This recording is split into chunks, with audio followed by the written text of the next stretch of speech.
Yuk bikin silky puding jeruk super enak dan lembut. Pertama kita siapkan dulu marble set cookware dari Idealife tipe IL22A. Ini bisa lepas pasang ya dan anti lengket, jadi memudahkan dia penyimpanannya. Kita masak sampai mendidih. Kalau udah mendidih, hilangkan uap panasnya lalu masukkan ke dalam cup 100 ml ya.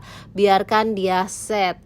Nah, kita tuang 3/4-nya seperti ini. Kalau mau pakai wadah yang besar juga bisa ya Bun. Nah ini yang aku bilang tadi, marble setnya ini bisa lepas pasang, jadi dia bisa multifungsi ya, kita pakai buat panci yang lainnya.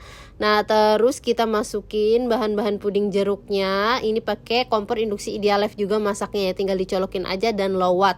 Kita masak sampai mendidih, terus tunggu 3 menit. Kita masukkan citrus acidnya, aduk yang rata, taruh biji selasih di atas pudingnya, terus kita siram dengan puding jeruk tadi sampai penuh ya, lakukan sampai selesai. Ini bisa banget buat ide jualan ataupun buat ide market day si kecil, buat hantaran atau buat sajian pas pengajian juga cocok banget ya.